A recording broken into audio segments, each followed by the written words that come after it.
कभी खेत में किसी किसान को खेती करते देखा है? वो उसे सींचता है, उसे जोतता है, पशु पक्षियों से खेत की फसल की रक्षा करता है। परंतु एक बात का वो सबसे विशेष ध्यान रखता है कि कहीं खेत में खरपतवार ना उग जाए, क्योंकि एक खरपतवार खेत की सारी फसल को नष्ट कर सकती है।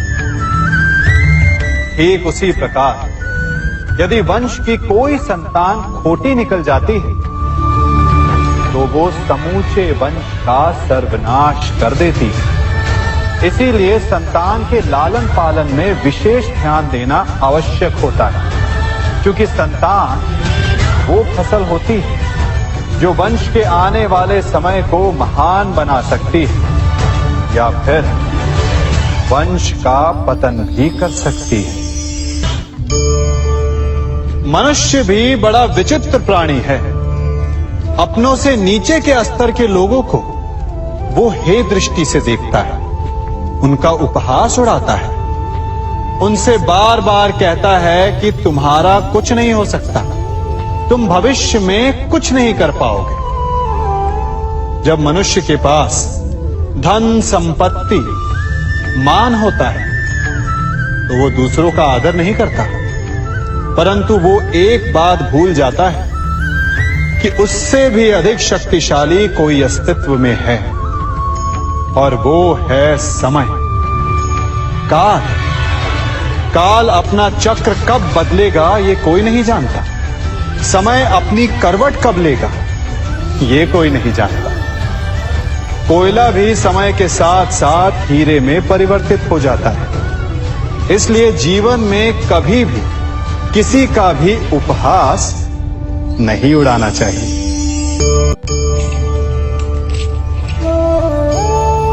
बड़ी विकट समस्या है। मुझे स्मरण ही नहीं हो रहा कि इस गुच्छे की कौन सी चाबी इस ताले को खोलेगी। बड़ी देर से प्रयास कर रहा, परंतु ये ताला खुल ही नहीं रहा।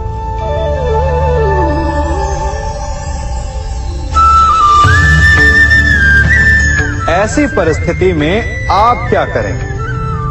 अधिकतर लोग ऐसी परिस्थिति में अपनी आशा खो बैठते हैं। उन्हें लगता है कि चाबी खो गई। वो तिलमिला जाते हैं, क्रोधित हो उठते हैं।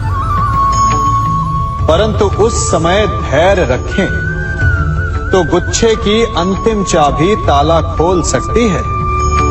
कुल्हाड़ी का अंतिम प्रहार वृक्ष को काट के गिरा देता है, परंतु क्या सत्य में कुल्हाड़ी का अंतिम प्रहार वृक्ष को काट के गिरा देता है?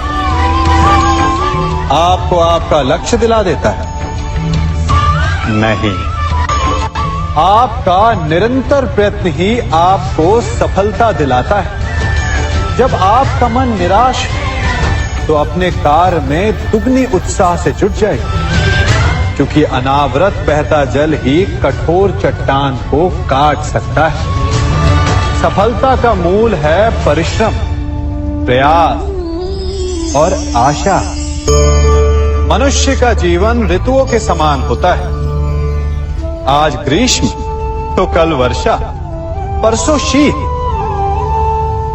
तनिक संकट आया तो हम संयम खो बैठते हैं, तनिक ऋतु बदली तो हम अधीर हो जाते हैं। अपने आक्रोश में, अपने क्रोध में हम उनसे ही संबंध बिगाड़ लेते हैं जो हमारे अपने होते हैं। क्यों ऐसा होता है ना? हमें लगता है कि हमारे अपने हैं, फिर से मना लेंगे, परंतु स्मरण रखिए, सदा ऐसा करना संभव नहीं होता। सागर की उछलती लहरों को तट सहता है, और यदि तट ही टूट जाए तो बाढ़ आ जाती है। हमारे संबंध भी दूध की भांति होते हैं। दूध तपकर उबल सकता है, परंतु यदि उसमें खटास आ जाए तो वो फट भी जाते हैं। और फटे दूध को चाहे जितना मत लो, उसमें से माखन नहीं निकलेगा। इसीलिए अपने संबंधों को संभल कर निभाना चाहिए। कभी चुंबक को देखा है कैसे वो लोहे की ओर आकर्षित होता है और कैसे वो लोहे को अपनी ओर आकर्षित करता है? चूंकि उसके स्वभाव में ही आकर्षण है। हम सबके भीतर भी एक ऐसा ही चुंबक होता है, विचार का चुंबक, जो सदा अपने ही जैसे विचारों को आकर्षित करता है।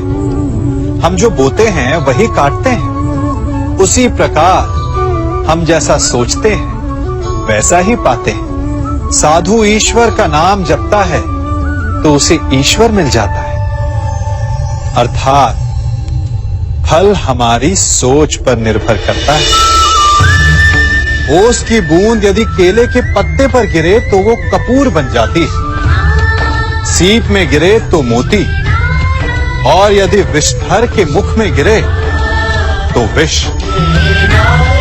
बूंद एक है, परंतु उसके प्रारब्ध भिन्न है, क्योंकि उसे आकर्षित करने वालों का व्यवहार भिन्न है। इसलिए यह आप पर निर्भर करता है कि आपको भविष्य में विष चाहिए या अमृत। स्मरण रखें, हम वही बन जाते हैं जैसा हम सोचते हैं, जैसा विश्वास रखते हैं। यह आपका विश्वास ही है जो ये निर्धारित करेगा कि आपको विष मिलेगा या अमृत। इसलिए अपनी सोच को सुदृढ़ रखिए, सकारात्मक रखिए, और फल भी सकारात्मक ही आएगा। जब से ये सृष्टि बनी है, नदी की धारा और चट्टान के मध्य सदा संघर्ष रहा है, परंतु हर बार चट्टान की कठोरता को हारना पड़ता है, और नदी की धारा कोमल होते हुए भी कठोर चट्टान को काट देती है। कभी सोचा है क्यों? चट्टान इतनी कठोर और जल इतना कोमल, चट्टान इतनी दृढ़ और जल इतना लचीला, फिर भी सदा जल कठोर चट्टानों के मध्य से अपना मार्ग बना ही लेती है। कारण केवल एक है, और वो है लगातार चलने की क्षमता। जल बढ़ता रहता है, चट्टान अडिग रहती है। इसी कारण जल चट्टान को काटकर मार्ग बना लेता है। इसलिए लगातार चलते रहिए, रुकिए मत, क्योंकि चट्टान जैसी हर समस्या को आप भी जल की तरह काट सकते हैं।